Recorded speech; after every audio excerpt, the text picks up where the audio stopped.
Started. We're talking today about personalization. So this talk is going to give you a high-level idea of the foundations of digital personalization and why government agencies might want to consider it for their digital strategies. So I'm Annie Stone. I'm the Director of Marketing at Phase 2. If anybody hasn't heard of Phase 2, we're a digital experience agency. We've been in the Drupal space forever, and we work with a lot of government agencies like Department of Energy, Georgia.gov, IRS, a ton of others. So lots of experience there. Move forward up there. Oh, is it not? No. Oops. I'll go ahead and introduce myself while we figure out the slides. We were having a little bit of an issue getting connected, so hopefully we can get this fixed. But I'm Amy Shropshire. I'm the founder and principal consultant at Cask Communications, and we are a consultancy, marketing consultancy for primarily startups and nonprofits. Basically anyone who has very little money but wants to do big ideas, and have been working with Drupal GovCon here for about the past 3 years, and I'm also adjunct faculty at Columbus State in Art, Media, and Design. Now, one of the things we did put together, because we realize this is a high-level overview, but you may have specific questions that we definitely would like to be able to answer, and we probably know where the resources are, but weren't able to fit them into a presentation of this length. So we set up a page with collaborative notes. We also linked this on our session page on the GovCon website. It's down at the bottom. So you can click on it, go to a Google document where you can add questions you might have, any notes that you think are important, or anything else you'd like to share with the entire group. That will be available for everyone, and so that way, if you have any of that specific information that maybe we can help with, or maybe we don't know the answer right now, we probably know where we can get it for you. Just add it to those collaborative notes, and we'll be checking those and adding information to those as well. Okay, so before we really dig in, we wanted to sort of level set. What do we actually mean when we say personalization? So on the most basic level, it means when an organization is speaking to one individual. And did that work? Yes. It's when an organization uses a system or artificial intelligence to serve that content or interaction. And I wanted to sort of call out the difference between personalization and customization, because personalization is when an organization uses a system to segment users by patterns of data, and then delivering tailored content based on that data. Customization is when an end user, somebody visiting a digital touch point, is adjusting the interface or notifications based on their specific needs. So it's slightly different. Thanks. And I wanted to just review some channels that might be personalized on a digital platform. So it's beyond email and website, which is some of the things that you might default to. But you can also use them for pop-up notifications, advertisements, direct mail, chatbots, text notifications, campaign landing pages. So a lot of different ways you can reach people on different touch points through personalization. So you might think that personalization is like pretty trendy buzzword, but there is some like significant data around the benefits. So organizations are investing because of some of these statistics that are coming out. Basically, your customer engagement can be increased exponentially if you use personalization on your digital touchpoints. HubSpot has a statistic that talks about a personalized call to action button can be optimized by 42%, just by making it personalized versus generic. And there's a bunch of stats here, and I'll let you guys review. But basically what we're seeing is that consumers are expecting a personalized experience. Salesforce has this really interesting stat By 2020, 51% of consumers expect that companies will anticipate their needs and make relevant suggestions. So it's not only becoming an expectation, it's sort of becoming a standard of digital experience. And I've got another buzzword for you, customer experience. So personalization has become the cornerstone of customer experience, which you may be hearing a lot of buzz around. But actually, there's a lot of stats around customer experience becoming so important in terms of differentiation for brands online. So Gartner has this stat saying, by 2020, customer experience will overtake price and product when brands are differentiating between each other.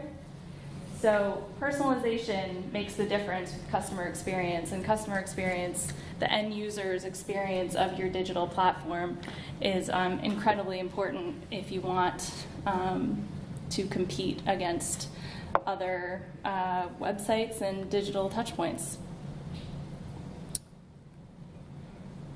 So just to review the benefits of personalization, even without customer acquisition on the table, bottom line is it increases the conversions on your digital touchpoints. It increases customer satisfaction, retention, loyalty, and I think there is a case for lowering customer support costs. So if you are delivering content that people are looking for, they're less likely to get on the phone and ask you where the or what information they're looking for. So maybe decreased support calls could be another great benefit of personalization. So now Amy is going to talk about the risks of personalization. So because we're marketing people, I wanted to do a little spin on it as well. So it's not just the risks of personalization, but the opportunities. So we're going to look at a couple examples and see what are some of the things that could go wrong with personalization and some of those reasons that people will say, no, you shouldn't do personalization, and how you can overcome that and do it in a correct way.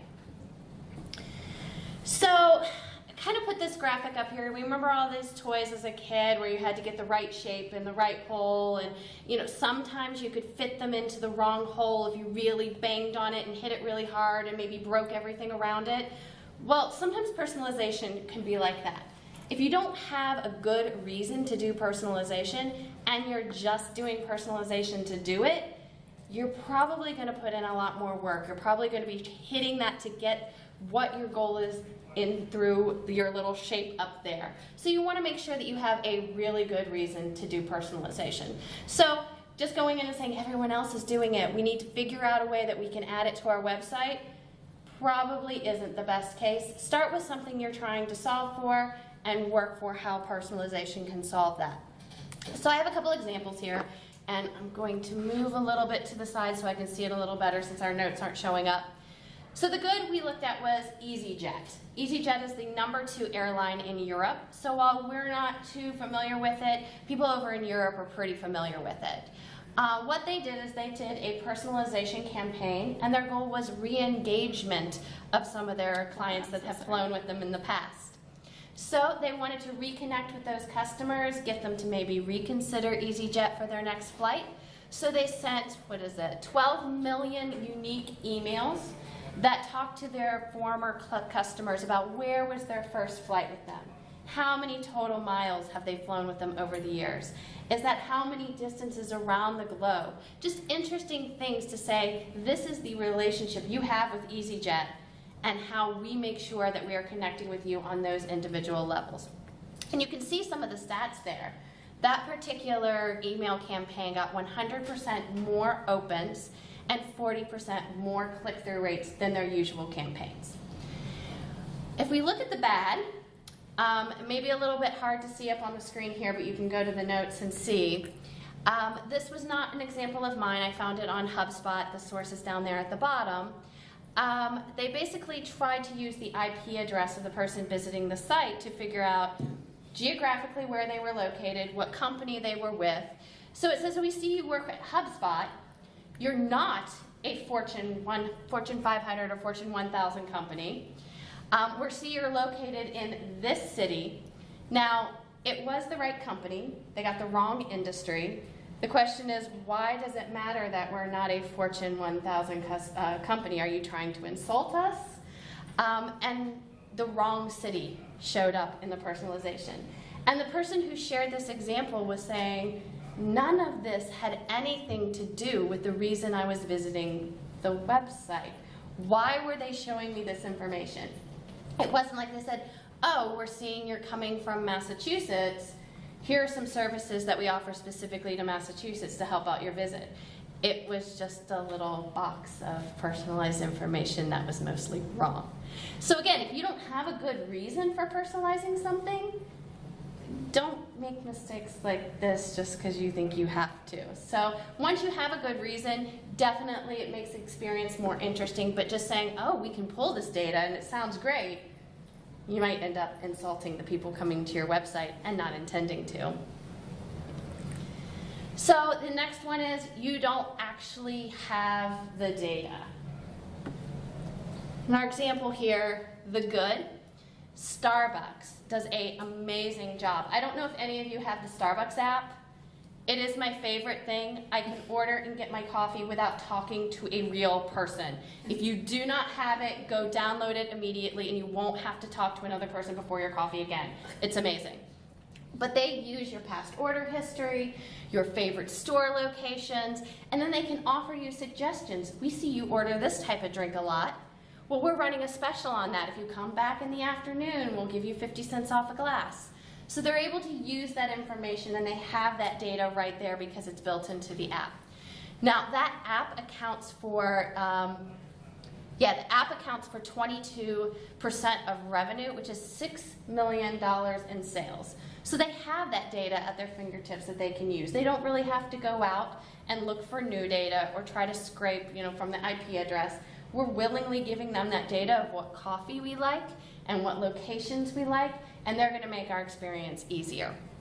The bad, I'm sure we've all gotten this, the dear first name, and you're wondering, all right, so they tried at personalization, but this is obviously still a form letter.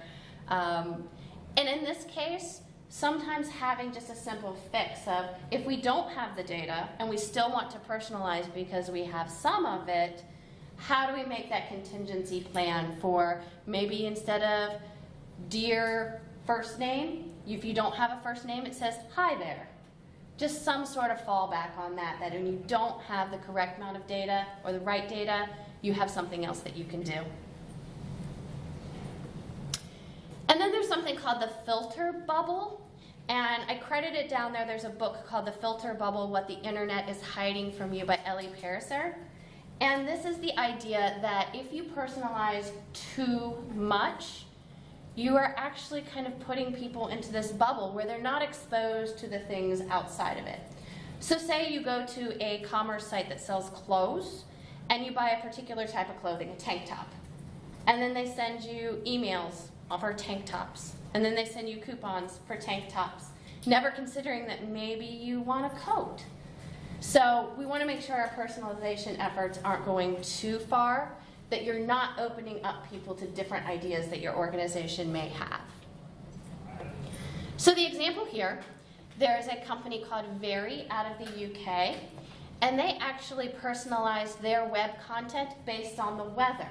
So if they check your location, and if it's raining where you're at, they might show you clothing like raincoats or umbrellas or rain boots. If it's sunny and bright and warm, they may show you your tank tops or your t-shirts, something that is relevant to the situation you're in. And it's not overt personalization, but it is definitely very effective because they figure if you're coming and looking at the website and you're in a rainy state of mind, maybe you're looking for things that are rain related. So the bad example, again, kind of the winter coat idea. How many winter coats do you need?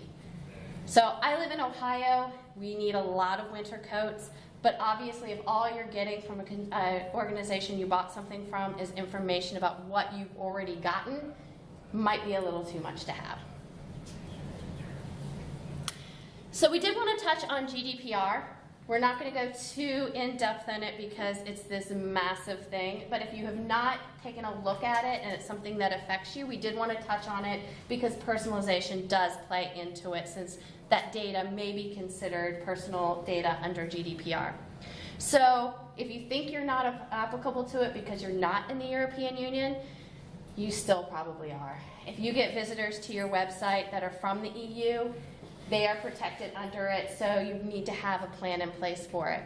So I did put a link up there. Acquia has a really great resource guide to personalization and the GDPR. My first suggestion for anyone is talk to legal counsel to make sure your company has the information on GDPR that you need.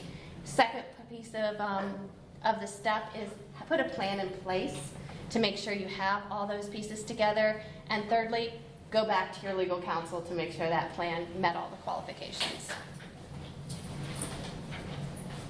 There you go, yeah, attorney. And know the rules. Again, whether you personalize or not, you still are holding that data, and if something happens to that you have to account for the GDPR, you've got it all in place. So, when we started this presentation, we were actually requested to do it, and we thought, oh, that'll be a good thing. We like personalization, we do it. We haven't really worked with any government organizations doing personalization, so we'll do some research and present a case study on how these organizations are doing it and how great it is. Our slide is blank for a reason. We could not find any examples of government organizations doing personalization. And we're thinking this is maybe for a couple of reasons. Yeah, let me go back up one. So we're thinking either one, government organizations aren't personalizing, or two, they aren't talking about it. So we're wondering if they're doing it, why aren't we talking about it? And two, if they are doing it, or if they aren't doing it, is it because of those risks that we mentioned beforehand, and staffing, and trying to get all those things in place? So we definitely would like you guys to share with us if you know of any or talk. Yeah. So I work from a Fed now, but I come from the local government sector. Mm-hmm. And there was definitely a feeling of the whole jackbooted thug theory of government, and that you don't want to go anywhere near that. Mm-hmm. And so if you personalize your site for visitors, you would be seen as the creepy. The creepy part, yes. And the creepy and politics don't go together. And that's what we kind of thought might be one of the reasons, which is why we wanted to kind of do, yes, we've got the bad, but here's how it can be done in a really good way. But we were a little bit surprised going through the presentation, and we got halfway through it and we're like, oh gosh, like we have no concrete examples to present. But we'll be upfront with you. We have no concrete examples to present. Yeah. So if any of you are implementing personalization and want to present next year, we'll help you do your presentation. But I think that was one of the reasons that we looked at is, governments were really afraid to be Big Brother and appear to have that kind of, oh, we're intruding in everyone's life. Yeah. Well, I work on a DOD site, and we are doing personalization, but it's only internal. Oh, interesting. Nothing external. It's all using Active Directory to get your information that way, and then present you with information. I think that probably makes sense too. Yeah. I mean, I think the thing with personalization is you have to be upfront. Like, we're going to use your data for this and this and this to serve you a better experience. Like, if you have some kind of notification like that somewhere in your journey, then I think users will end up being okay with it. I do think that some of the NOAA sites do for the weather do some personalization. So when you go in there, it sort of says you're probably looking for this part of the country. And to giving you Montana. I saw that New York had done that as well when you would go, but they didn't have it running live, so I couldn't pull a screenshot of it actually working. But I did find one case study where if you went to the State of New York website, it would serve you up weather and information based on your location within New York. But I can't confirm that they're still doing it that way. So, and that's why I said we figured it's out there that people maybe just aren't talking about as well. Because cases like that don't seem significant, but really they do help the user landscape. If you go on and you can see, oh, this is a state website, but they're going to show me the stories that are most relevant to the geographical area I'm in. You may need to then go a little bit further away if you're looking for something else, but you at least start in an area that's relevant to your user. I think you're next up on the slides. Yes. Oh, no. These are mine as well. So we kind of switched our focus then to look at, well, then why should governments personalize their experience? So we found a really great article by this Marliki Kaiboom. I'm not quite sure how to pronounce her name, but again, I linked to her article down there at the bottom. And she came up with 3 really good reasons why governments should be personalizing their services. And the first one is they'd be better equipped to address the needs of the modern citizen. So your experience going to, say, the Medicare website as somebody who's in their 20s or 30s should be a different experience from someone going to the Medicare website in their 60s or 70s. You're probably looking for different information. So if there's a way that the government can build that into their website and build that into their experience, you can really focus on what those particular groups need from that website. The second one is to allow governments to spot service delivery gaps. Now, I was really interested and went, I think it was yesterday, to mass.gov and how they are doing a unified experience across all of their platforms. And I think this is one of the areas where that could really tie in as well. So if you have a joined up view of interactions, you can maybe spot where there's some deficiencies. So for example, you have Department of Job and Family Services and Department of Public Transportation, and maybe you can see if you have somebody who's going into the public transportation site and researching bus stops and bus routes and where all those things are, and then they go to Department of Job and Family Services, and you can filter their results by proximity to bus stops and bus routes, so you can give them a better job-seeking experience. You know, that's one of those ways that those can tie together, because maybe they're having a hard time finding a job that's close to a bus stop where they can get there, and it's not a 2-hour drive.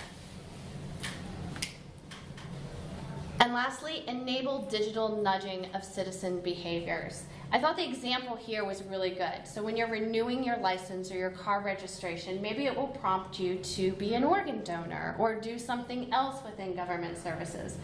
I know every single year I forget to renew my car registration. Every single year.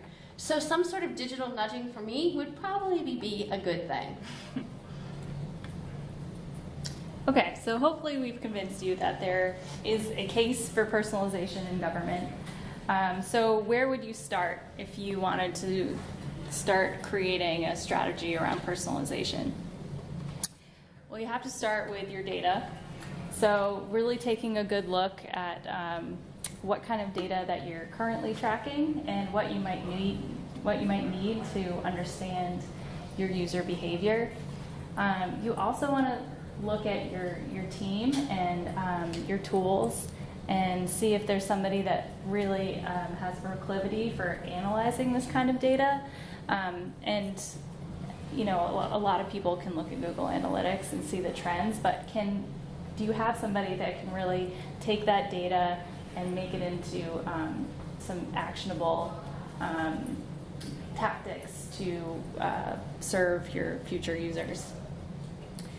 And then identifying the gaps of your data and figuring out, is that something that you can get through Google Analytics, or are there other analytical tools that you could use to grab those?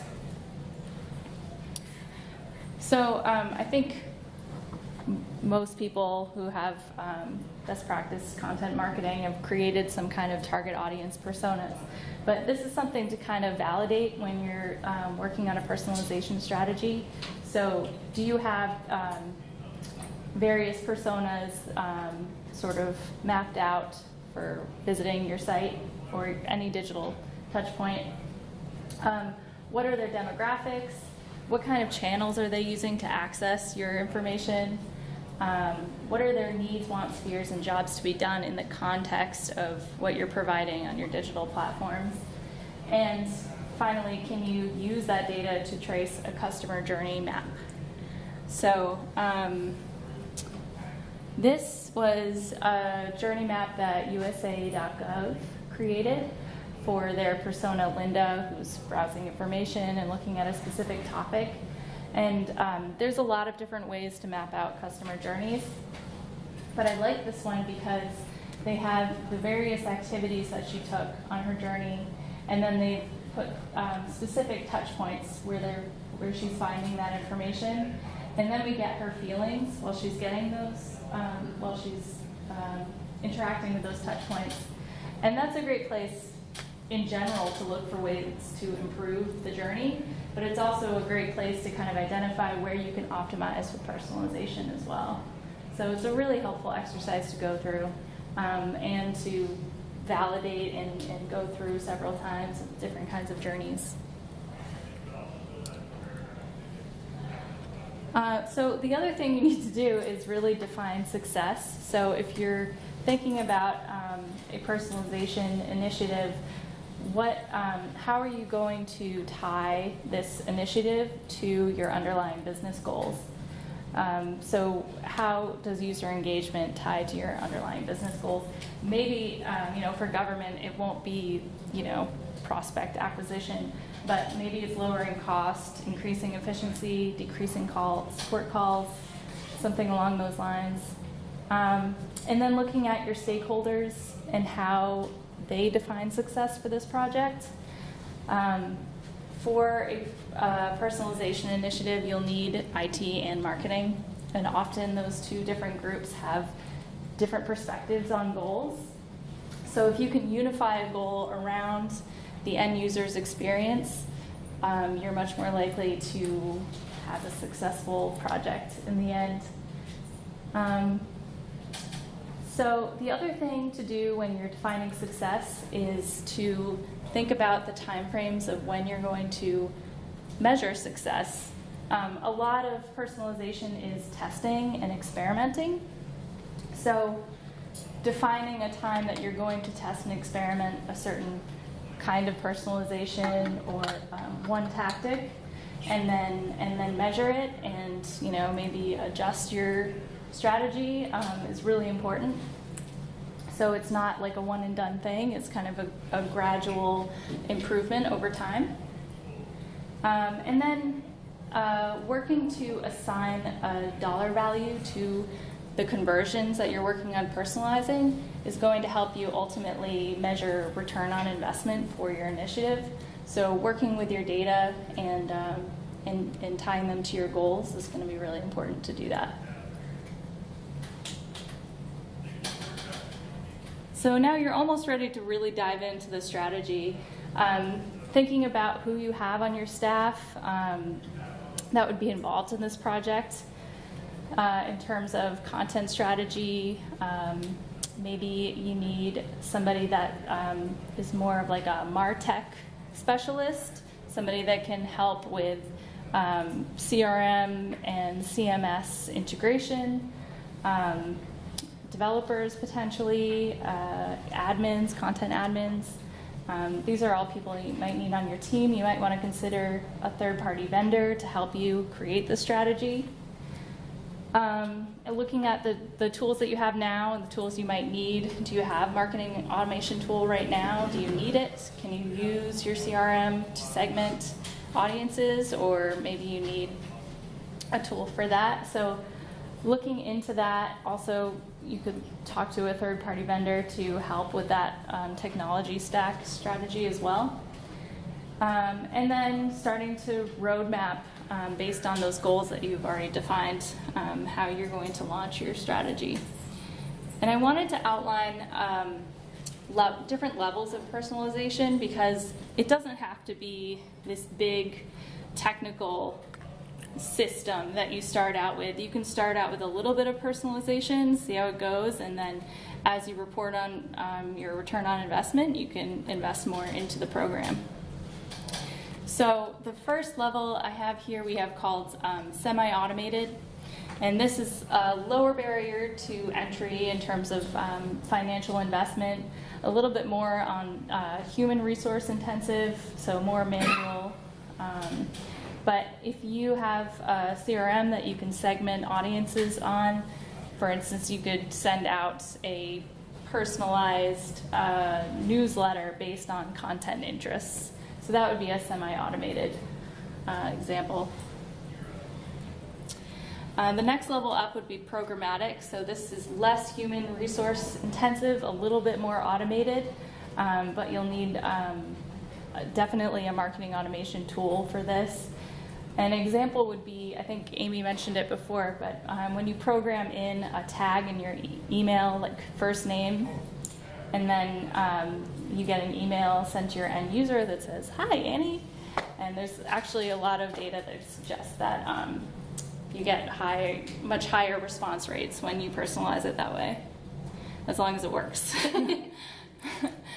And then the last level I have here is predictive. And this is when a system looks at a person's user behavior and automatically predicts in real time what other kinds of content they may want to see. So an example of this would be if a person visits your website, reads a blog, then other parts of the website will automatically, the content will change based on that person's topics and interests, maybe location, things like that.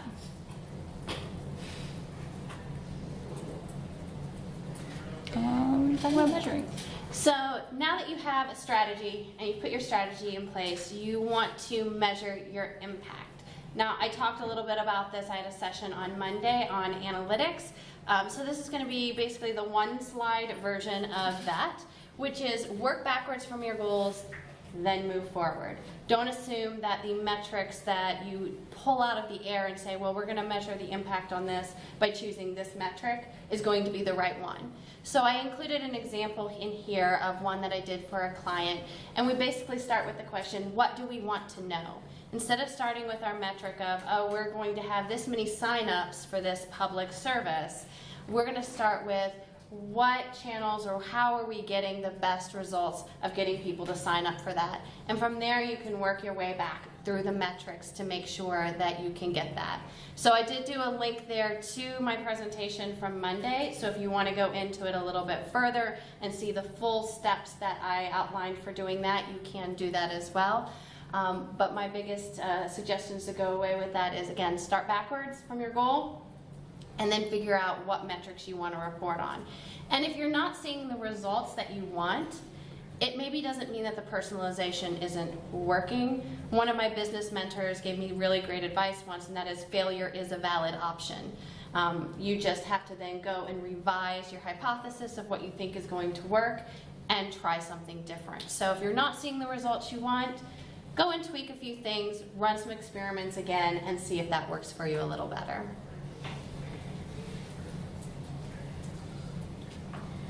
Okay, so we have a quick summary slide here because it's after lunch, we're all tired, so we're just going to review. It's the last day, we're really tired. What the heck were we talking about this whole time? So, like I said in the very beginning, personalization is the cornerstone of customer experience or user engagement. So definitely worth thinking about for your digital platform.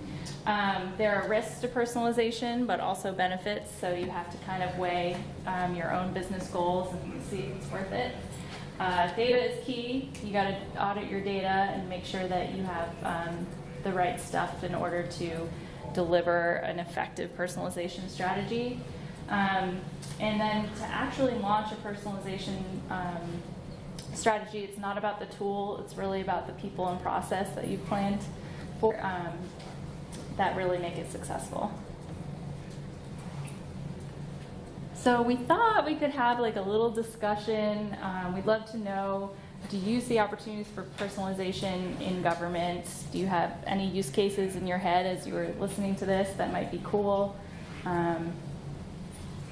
Just curious if you guys had any ideas? You look like you're thinking about something. I would say location-based stuff is always important because Yeah. so many things you go look up online for government is based on where do I go to X. And so that's a huge, simple thing that actually is really useful. Totally. Did I touch something? I probably touched something. Oh, that's cool. We can see it. We were told that this was the weird room for the presentation, so It goes to. yeah.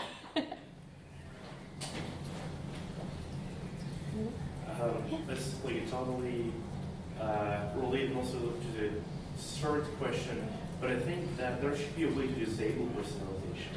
Like if you don't want Yeah. to have a personalized content, like you are simply clicking on some links and then you got some weird suggestions, and you want, oh, I want to reset it or I want to disable it. Yeah, and you see on all the sites now the little like cookies thing at the bottom, so it's easy enough to do. Just have a little pop up. So And I think that was also a big part of GDPR.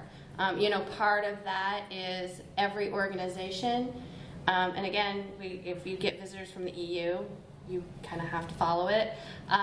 You're probably not as big a risk as some other companies, but one of the pieces of it is to have a right to be forgotten policy.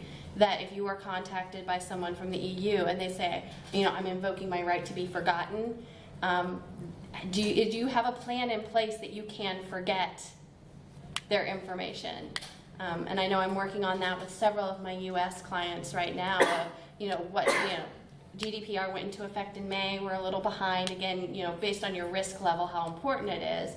But we thought, even if we're not going to have somebody requesting it or it be a big deal, that probably is something good to look into, is what is our policy when somebody says, I don't want my information on this website. I don't want you using my data in any way. GDPR is just calling it, again, quotes, right to be forgotten. any questions? Well, if anyone does come up with anything, like I said, there is the collaborative notes. You can write us a message on there. We'll be checking it. And then we can kind of give you some resources along the way. We did try to link to resources in our presentation slides, so if there's any articles you want to look at further, those are linked in those presentation slides as well. And thank you guys for coming out.